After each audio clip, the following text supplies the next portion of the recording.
Hey guys, thought I'd do a quick review on the Sunny SF-B0418 magnetic mini exercise bicycle.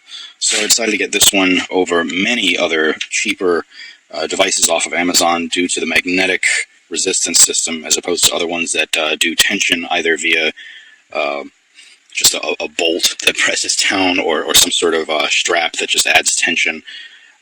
These produce a much better experience. That said, I bought mine off the Amazon warehouse deals for a couple bucks off. Figured something like this shouldn't really have any problems, but I did run into one issue that hopefully this video will help with. I also want to comment on build quality. A couple other reviewers made some comments about build quality of the device.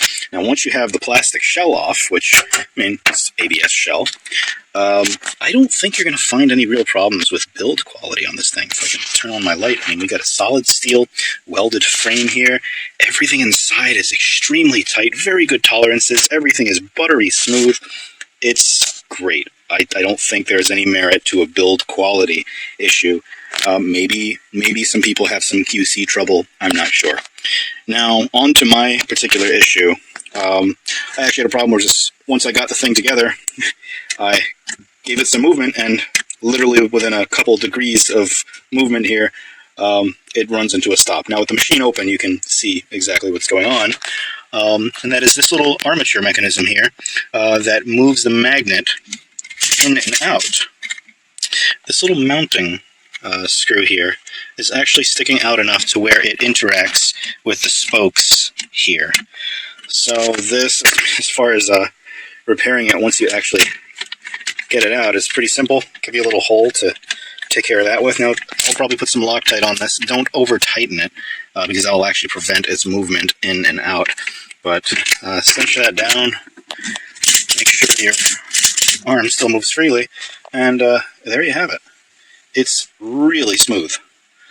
So again, build quality and its function of the unit, it's really excellent. Some of the other things people were talking about having problems with is the pedals coming off.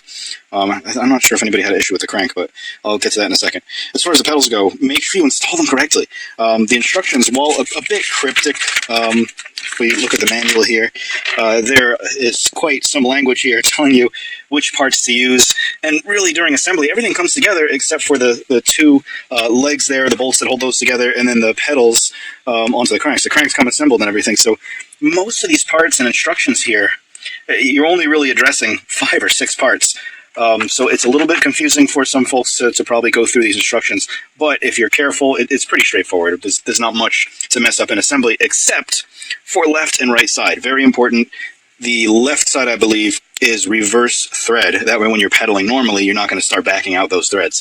So make sure you get the correct side as far as the pedals go for installation. You have to get that right. They're labeled. We have the left side here, even the pedal itself. Where are we? That's right.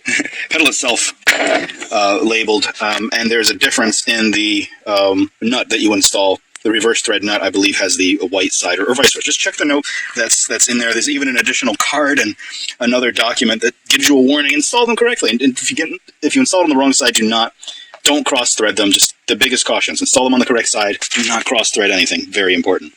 As far as the build quality of the machine itself, like I said, it's excellent. The usability, excellent. Buttery smooth mechanism. The resistance is terrific on it. It's really surprising what just movement of that little armature in there would do as far as resistance. There's discernible differences between each of the 8 levels on there. From 1 was nothing with the magnet completely disengaged, all the way up. Each level definitely provides a noticeable, discernible increase in resistance as you go up the scale, and all the way up to 8. It's terrific, really. Very impressed with this gadget here. Now, as far as getting it down to this level, should you have a problem, I just want to give a quick note.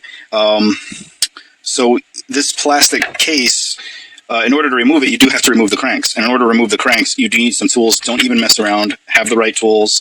Any bicycle shop should probably have the right equipment for you. In this case, so to get the crank off, you got the plastic cap. Remove the nut. You will need a socket to do this, and then your crank will be really still on there. You need a crank puller tool like this one. This particular one is from Park Tool. You would install this and back it all the way in as far as you can go, and then crank that down, and that will gradually pull your crank off.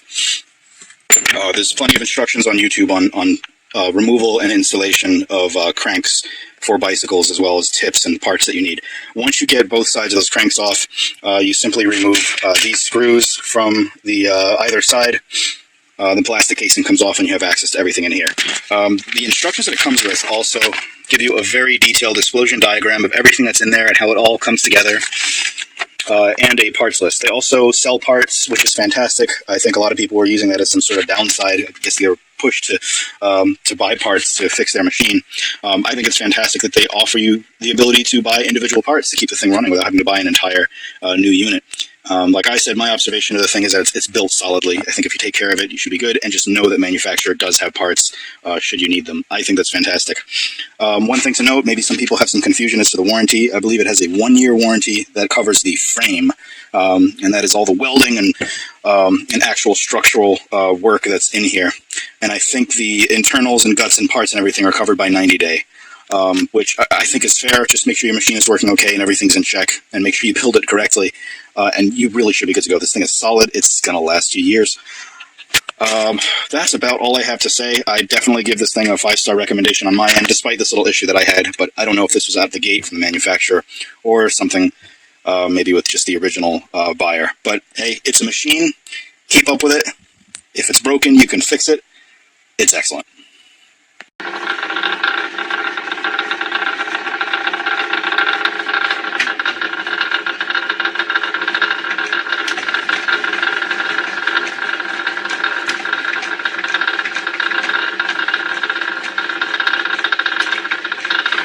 Yeah, that's pretty loud.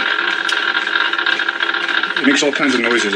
Sometimes it goes away, sometimes it comes back, sometimes it gets louder, quieter. It sucks. Why does it do this? Is there a way I can fix this easily?